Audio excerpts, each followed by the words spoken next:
38. The alphabet and absolute representation. Thus graphics and politics refer to one another according to complex laws.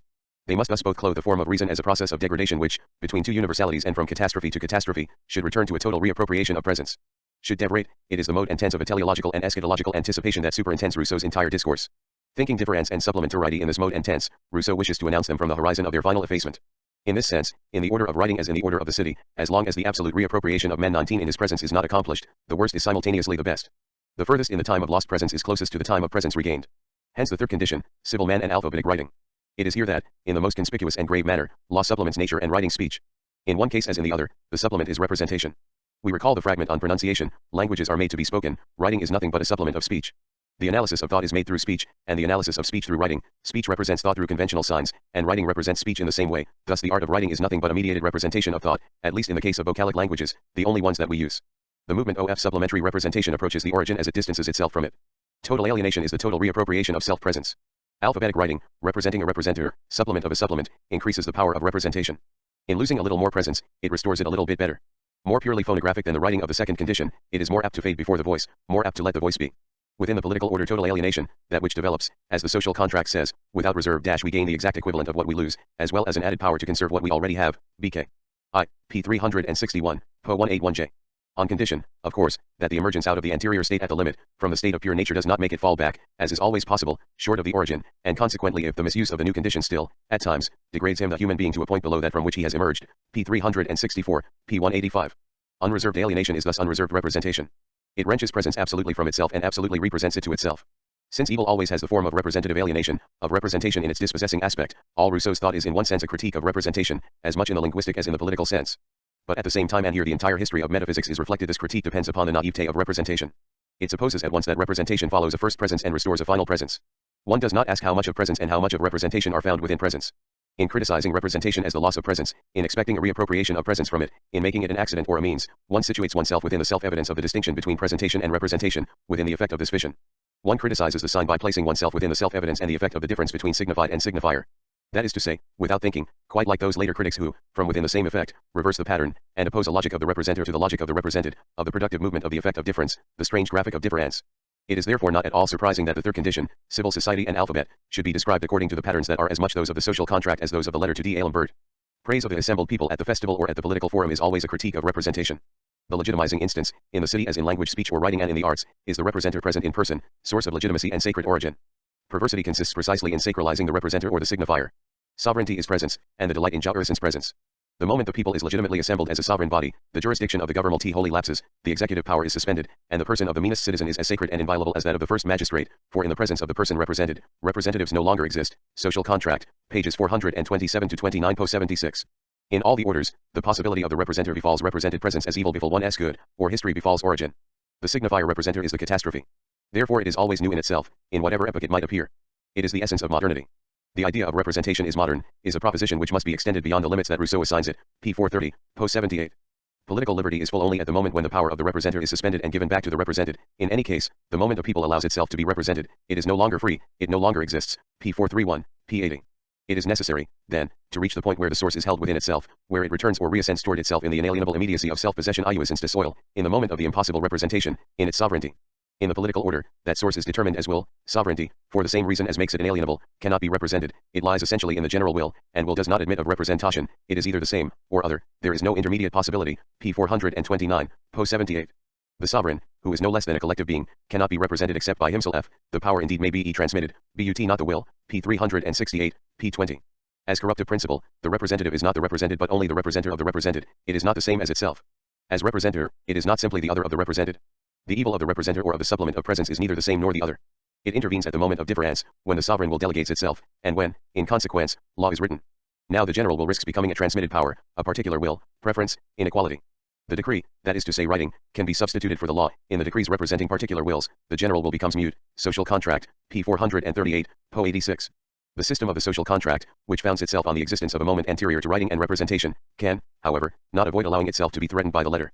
That is why, obliged to have recourse to representation, the body politic, as well as the human body, begins to die as soon as it is born, and carries in itself the causes of its destruction, p. 424, p. 73 chapter 1 of BK 3, of the death of the body politic, opens in the developments of representation. Writing is the origin of inequality. 20. It is the moment when the general will which cannot err by itself, gives way to judgment, which can draw it into the seductive influences of individual wills, p. 380, p.031. One must therefore separate legislative sovereignty from the power of drawing up laws. When Lycurgus gave laws to his country, he began by resigning the throne. He, therefore, who draws up the laws has, or should have, no right of legislation, and the people cannot, even if it wishes, deprive itself of this incommunicable right, pages 382-83, pp. 3233. It is therefore absolutely necessary that the general will express itself through voices without proxy. It makes law when it declares itself in the voice of the body of the people where it is indivisible, otherwise it is divided into particular wills, acts of magistracy, decrees, p3 and p21. But the catastrophe that interrupted the state of nature opens the movement of distancing which brings closer. Perfect representation should represent perfectly. It restores presence and effaces itself as absolute representation. This movement is necessary. Point 21. The telos of the image is its own imperceptibility. When the perfect image ceases to be other than the thing, it respects the thing and restores originary presence. Indefinite cycle, represented source of representation, the origin of the image can in turn represent its representers, replace its substitutes, supply its supplements. Folded, returning to itself, representing itself, sovereign, presence is then and barely only the supplement of a supplement. It is thus that the discourse on political economy defines the general will, the source and supplement of all laws, which should be consulted whenever they fail, p. 250, italics added, po. 242. Asterisk is not the order of pure law, which gives back to the people their liberty and to presence its sovereignty, always the supplement of a natural order somewhere deficient. Behind the supplement accomplishes its office and fills the lack, there is no harm done. The abyss is the chasm which can remain open between the lapse of nature and the delay of the supplement. The time of man's most shameful lawlessness and greatest misery was when, new passions having smothered natural sentiments, human understanding had not yet made sufficient progress to substitute maxims of sagacity for natural impulses. 22. The play of the supplement is indefinite. References refer to references. The general will, that celestial voice, discourse on political economy, p. 248, po. 240 is therefore the supplement of nature. But when, by return of catastrophe, society is degraded, nature can substitute itself for its supplement. It is then a bad nature. It is under these circumstances that the voice of duty no longer speaks in men's hearts, and their rulers are obliged to substitute the cry of terror, or the lure of an apparent interest, p. 253, italics added, p. 245. This play of the supplement, the always open possibility of a catastrophic regression and the annulment of progress, recalls not only Vico's recursi. Conjugated with what we have called geometric regression, it makes history escape an infinite teleology of the Hegelian type. In a certain way, considering that history can always interrupt its own progress, and must even progress in regression, turn behind itself, Rousseau does not make the work of death, the play of difference and the operation of negativity, serve in the dialectical accomplishment of truth within the horizon of Paro-Usia. But all these propositions may be inverted. This finitism of Rousseau emerges also on the basis of a providentialist theology. Interpreting itself, it effaces itself on another level as it reduces the historic and negative to the accidental. It too is thought within the horizon of an infinite restitution of presence, and so on.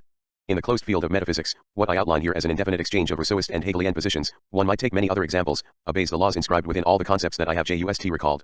It is possible to formalize these laws, and indeed they are formalized. What I have just noted within the political order is applicable also to the graphic order.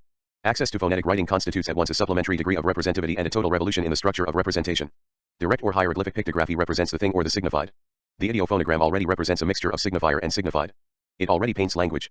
It is the moment located by all historians of writing as the birth of phoneticization, through, for example, the picture puzzle rebus a transfer J. 23. A sign representing a thing named in its concept ceases to refer to the concept and keeps only the value of a phonic signifier. Its signified is no longer anything but a phoneme deprived by itself of all meaning. But before this decomposition and in spite of the twofold convention, representation is reproduction, it repeats the signifying and signified masses en bloc and without analysis. This synthetic character of representation is the pictographic residue of the ideophonogram that paints voices. Phonetic writing works to reduce it. Instead of using signifiers immediately related to a conceptual signified, it uses, through the analysis of sounds, signifiers that are in some way non-signifying. Letters, which have no meaning by themselves, signify only the elementary phonic signifiers that make sense only when they are put together according to certain rules. Analysis substituting painting and push to insignificance, such is the rationality proper to the alphabet and to civil society. Absolute anonymity of the representer and absolute loss of the self-same, i.e. proper J. The culture of the alphabet and the appearance of civilized man home police correspond to the age of the ploughman. And let us not forget that agriculture presupposes industry. But then, how can we explain the allusion to the trader who is in fact never named in the classification of the three conditions and thus seems to have no appropriate era? The third way of writing is to break down the speaking voice into a given number of elementary parts, either vocal or articulate vowels or consonants, with which one can form all the words and syllables imaginable. This way of writing, which is ours, must have been invented by commercial peoples who, in traveling to various countries, had to speak various languages, which would have impelled them to invent characters that could be common to all of them. This is not exactly to depict speech, but to analyze it. P017J. The trader invents a system of graphic signs which in its principle is no longer attached to a particular language. This writing may in principle inscribe all languages in general. It gains in universality, it favors trade and makes communication with other people who speak other languages Po17 easier. But it is perfectly enslaved to language in general the moment it liberates itself from all particular languages. It is, in its principle, a universal phonetic writing. Its neutral transparence allows each language its proper form and its liberty. Alphabetic writing concerns itself only with pure representers. It is a system of signifiers where the signifieds are signifiers, phonemes. The circulation of signs is infinitely facilitated. Alphabetic writing is the mutest possible, for it does not speak any language immediately. But, alien to the voice, it is more faithful to it and represents it better. This independence with regard to the empirical diversity of oral languages confirms a certain autonomy of the growth of writing. Writing may not only be born earlier or later, independently of the duration of the people, slowly or at one stroke. 24. In addition, it implies no linguistic derivation. This is truer of the alphabet, bound to no particular language, than of other systems. One may thus borrow graphic signs, make them safely emigrate outside of their culture and their language of origin. But though the Greek alphabet derives from the Phoeno-Essian, it does not follow at all that the Greek language derives from the Phoeno-Essian Po-20. This movement of analytic abstraction in the circulation of arbitrary signs is quite parallel to that within which money is constituted. Money replaces things by their signs, not only within a society but from one culture to another, or from one economic organization to another. That is why the alphabet is commercial, a trader. It must be understood within the monetary moment of economic rationality. The critical description of money is the faithful reflection of the discourse on writing. In both cases an anonymous supplement is substituted for the thing. Just as the concept retains only the comparable element of diverse things, just as money gives the common measure 25 to incommensurable objects in order to constitute them into merchandise, so alphabetic writing transcribes heterogeneous signifies within a system of arbitrary and common signifiers, the living languages. It thus opens an aggression against the life that it makes circulate. If the sign has led to the neglect of the thing signified, as Emile 26 says speaking of money, then the forgetfulness of things is greatest in the usage of those perfectly abstract and arbitrary signs that are money and phonetic writing. Following the same graphic, the alphabet introduces a supplementary degree of representativity which marks the progress of analytic rationality. This time, the element brought to light is a pure signifier, purely arbitrary, in itself non-signifying. This non-signification is the negative, abstract, and formal aspect of universality or rationality. The value of such a writing is therefore ambiguous. There was a natural universality of a sort in the most archaic degree of writing, painting, as much as the alphabet, is not tied to any determined language. Capable of reproducing all sensible being, it is a sort of universal writing. But its liberty with reference to languages is due not to the distance which separates painting from its model but to the imitative proximity which binds them. Under a universal appearance, painting would thus be perfectly empirical, multiple, and changeful like the sensory units that it represents outside of any code. By contrast, the ideal universality of phonetic writing is due to its infinite distance with respect to the sound, the primary signified of that writing which marks it arbitrarily, and to the meaning signified by the spoken word. Between these two poles, universality is lost. I say between these two poles since, as I have confirmed, pure pictography and pure phonography are two ideas of reason. Ideas of pure presence, in the first case, presence of the represented thing in its perfect imitation, and in the second, the self-presence of speech itself. In both cases, the signifier tends to be effaced in the presence of the signified. This ambiguity characterizes the evaluation that all metaphysics has imposed upon its own writing since Plato. Rousseau's text belongs to this history, articulating one of its remarkable epochs. More rational, more exact, more precise, more clear, the writing of the voice corresponds to a more efficient civil order. But insofar as it effaces itself better than another before the possible presence of the voice, it represents it better and permits it to be absent with the smallest loss. Faithful servant of speech, it is preferred to writings used by other societies, but as a slave is preferred to a barbarian, fearing it at the same time as a machine of death. For its rationality distances it from passion and song, that is to say from the living origin of language. It progresses with the consonant. Corresponding to a better organization of social institutions, it also gives the means of more easily doing without the sovereign presence of the assembled people. It tends to restore natural dispersion. Writing naturalizes culture. It is that pre-cultural force which is at work as articulation within culture, working to efface a difference which it has opened. Political rationality, the rationality of fact, and not the rationality whose principle the social contract describes, favors writing and dispersion at the same time and in the same movement. The propagation of writing, the teaching of its rules, the production of its instruments and objects, are considered by Rousseau to be an enterprise of political enslavement. That is what one also reads in Trieste's Tropiques. Certain governments are interested in having languages muzzled, thus ensuring that one no longer speak to the sovereign people. The abuse of writing is a political abuse. The latter is rather the reason of the former. Language, perfecting itself in books, is corrupted in discourse. It is clearer when one writes, duller when one speaks, syntax is purified and harmony is lost, French becomes more philosophic and less eloquent day by day, soon it will be good only for reading and all its value will be in libraries. The reason for this abuse lies, as I have submitted elsewhere in the last chapter of the essay, in the form that governments have taken and which results in our having nothing to say to others except the least interesting things in the world and things that they care least to understand, sermons, academic discourses. Fragment on pronunciation, pp 124950, political decentralization, dispersion, and decentering of sovereignty calls, paradoxically, for the existence of a capital, a center of usurpation and of substitution. In opposition to the autarchic cities of antiquity, which were their own centers and conversed in the living voice, the modern capital is always a monopoly of writing. It commands by written laws, decrees, and literature. Such is Paris's role as Rousseau sees it in the text on pronunciation.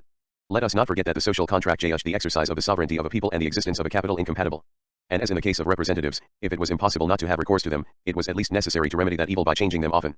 Which amounts to recharging writing with the living voice. Nevertheless, if the state cannot be reduced to the right limits, there remains still one resource, this is, to allow no capital, to make the seat of government move from town to town, and to assemble by tum in each the provincial estates of the country 27, p. 427, po 76.